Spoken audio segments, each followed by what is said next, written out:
Nota importante. Este video refleja la experiencia turística que tuvimos en un viaje a Copacabana, Isla de la Luna e Isla del Sol el 10 y 11 de marzo de 2023. Si bien cada experiencia, percepción y opinión puede ser distinta, nosotros también aportamos con la nuestra, como turistas nacionales, orientándonos únicamente a referenciar la planta turística, servicios y gestión turística local, y no en sí de la descripción histórica y cultural de los atractivos. Esperamos que este video ayude a reflexionar y mejorar la logística y el servicio local. Tramo Yumani La Paz. Lamentablemente, nos hubiese encantado culminar felices la experiencia del lago Titicaca, pero esto no fue posible por una serie de temas que ojalá sirvan para reflexionar acerca del trato y las facilidades que se le da al turista. Primero, es importante que la comunidad de Yumani cuente con un mantenimiento de ciertos sectores que llevan desde arriba del pueblo hasta la playa. Se entiende que es un camino prehispánico, pero también es muy empinado y resbaladizo, y se debe considerar la seguridad de los visitantes. Otro de los mayores problemas, tanto en la Isla del Sol como en Copacabana, es la contaminación olfativa y la contaminación visual, en los sectores de los muelles y las playas. En verdad, se requiere trabajar en el manejo de desperdicios porque dan una primera impresión algo desagradable. El problema central fue el servicio de transporte lacustre de regreso de Yumani a Copacabana. Primero, los horarios que se informan no son los mismos en internet. Estos difieren en el número de servicios, de 1 a 4 incluso, como las horas de regreso. Pero además, durante ciertas épocas del año se habilitan otros horarios. En sí, hay que confirmar toda información desde Copacabana, en especial precios. Nosotros éramos un total de 10 personas y queríamos retornar en el bote de las 2. Nos dijeron que no había salida a esa hora y que según sus horarios saldrían a las 4 y que el precio regular era de 30 bolivianos. Pero que podíamos tomar un servicio privado, saliendo ese instante, si pagábamos 40 bolivianos. Otro tema que solicitamos fue que no se hiciera ninguna parada en la isla flotante, que queda literalmente a 5 minutos de Copacabana, ya que aquí se hace la parada para comer pescado y nosotros no queríamos hacerlo. Ellos aceptaron y nos vendieron un boleto privado. La sorpresa fue que al estar ya en nuestra lancha privada, empezaron a meter también a otras personas. Preguntamos a los turistas que entraban. Primero, si igual les vendieron como privado, y segundo, cuánto habían pagado. Les cobraron 40 bolivianos y el servicio era regular. Nos bajamos todos de la lancha para reclamar a los comunarios, que se encargaban de la venta de boletos, porque nos vendieron en regular como privado, y si era así, ¿por qué nos cobraban dinero de más? Ellos se molestaron y dijeron que si queríamos el regular era a las 4, que este salía antes y por eso costaba más. También salió lo de hacer la parada en la isla flotante, que decía que era obligatoria en el tour. Que conste que no era ningún tour, solo un servicio de transporte, y ahí nuevamente quisieron sí o sí vendernos, esta vez un privado, pero subiendo muchísimo más el costo. Como ni teníamos fondos suficientes para pagar este nuevo privado, pero tampoco era justo que nos cobren de más, tanto nosotros como los 4 turistas que estaban en el barco, nos hicimos cambiar el servicio a las 4 y hacernos regresar el dinero extra, lo cual molestó bastante a los dirigentes. Incluso una de las señoras de la dirigencia quiso abogar por nosotros y dijo: son 14, alcanza para cubrir bien el transporte. Pero el resto de los dirigentes comunarios no quisieron. Para terminar de perjudicarnos, nos dijeron que igual no había barcos disponibles. En realidad había al menos 10 disponibles. Luego, si no había disponibles, ¿por qué nos habían insistido tanto un privado? Cabe decir que otros lancheros particulares que antes nos ofrecieron servicio ahora ya no lo hacían, por miedo a las represalias de los dirigentes. Respecto al tema de la famosa parada en la isla flotante, que es obligatoria, este es el asunto. Los lancheros se ganan o una comisión o un plato de pescado cada vez que llevan turistas, y realmente no importa en absoluto si la mayoría de los turistas realmente no quieren parar en la isla flotante e ir directamente a Copacabana. Basta que uno de los pasajeros quiera, y que sucede todo el tiempo, para parar. Y no es media hora, como dicen los lancheros, sino al menos una hora más.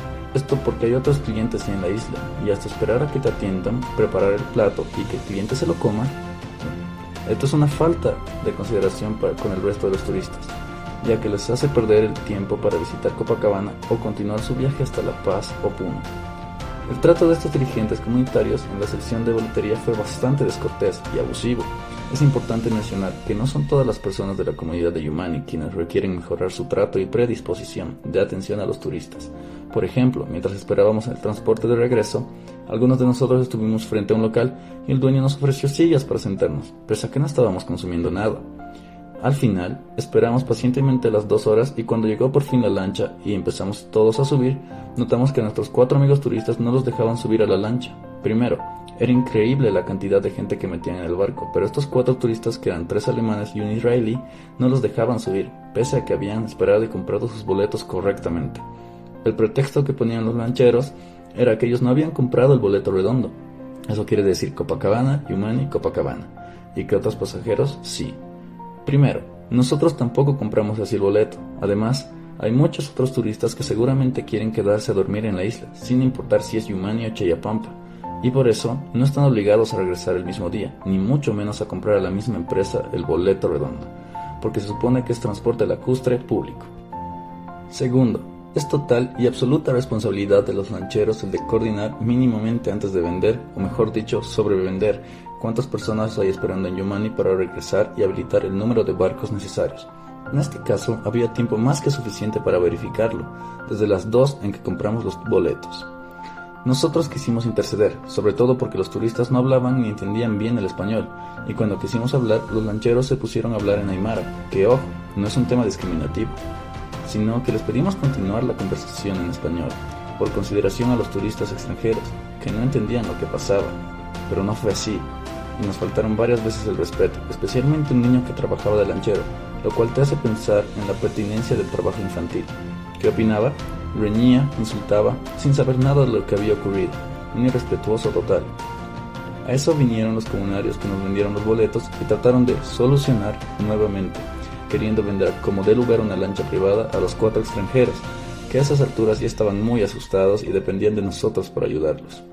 Al final, los comunarios, como vieron que no íbamos a partir sin nuestros 4 amigos turistas, porque no iba a haber ningún otro bote, sino hasta el día siguiente, los dejaron entrar, no sin antes echarnos la culpa a todo el grupo, las 14 personas, de poner en riesgo la seguridad de todos, por el peso del barco. Ojo, los comunarios continuaron vendiendo boletos desde las 2, luego de nosotros, hasta el último instante.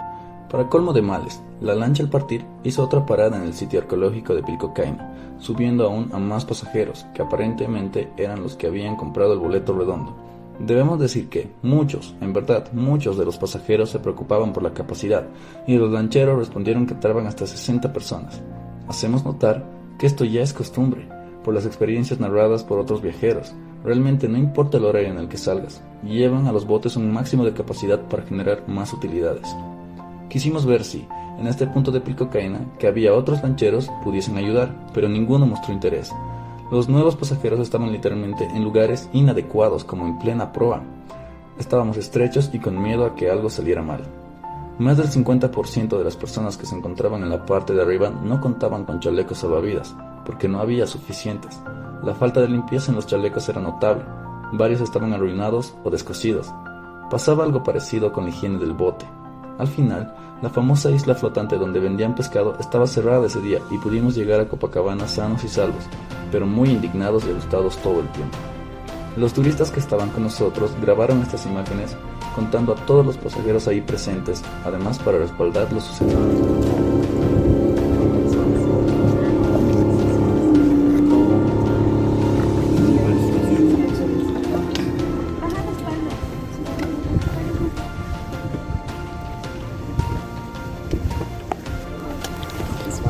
Milon, kannst du den Rucksack abnehmen und Gabriel geben?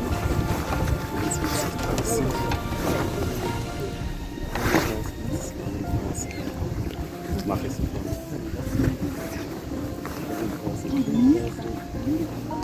35, 36. Go ahead. 37, 38. Milon.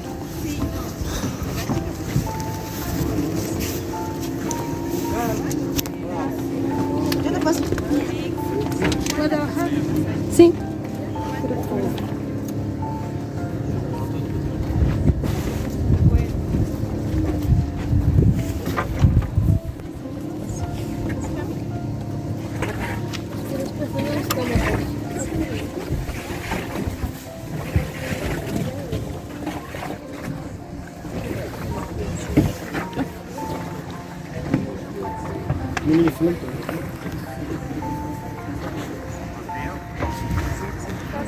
Ja, Hier kannst du den Rucksack nehmen.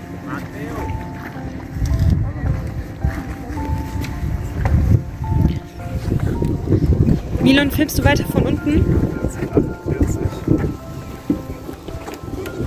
48, 50, 51, 52, 53, 54, 55, oh sorry, 56. Gracias. Sind das alle? Okay. They sold more tickets than they have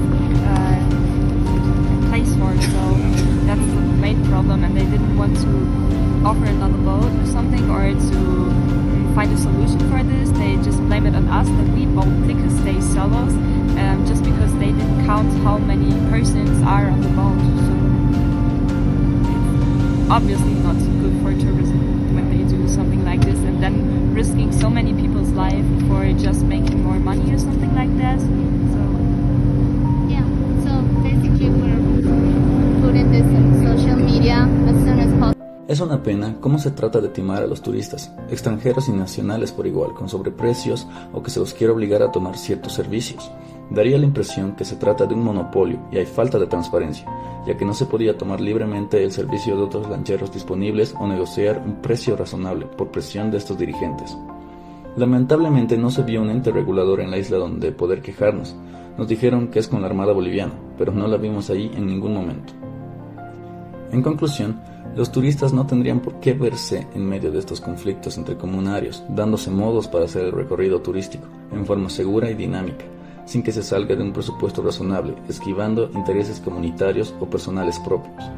Tampoco es agradable tener como constante información y comentario los perennes conflictos internos, ya que los turistas buscan apreciar los atractivos y disfrutar en paz. Ojo, esto no los hace ser indolentes, pero difícilmente un turista querrá viajar a zonas complicadas o en conflicto. De nada sirve que se tengan tan bellos sitios turísticos si no se les sabe conectar adecuadamente para el aprovechamiento turístico de todos, nuevamente, por lucha de intereses. Tampoco es cierto que las malas experiencias son generalizadas, pero para muestra basta un botón, y les debe haber pasado a muchos otros turistas. Entonces, no es entrar en negación y atacar al mensajero, sino ver el mensaje de fondo, que muestra que la planta turística puede mejorar, pero la gestión turística, que es el tema de fondo, requiere de mucho trabajo, empezando por el simple trato educado y no tratar de aprovecharse de los turistas. También se vio que el valor arqueológico de la zona es escasamente aprovechado. Solo se pasa por estos sitios, pero a menos que se conozca adecuadamente el contexto de lo que se ve, no se tiene idea del valor histórico y cultural de la zona.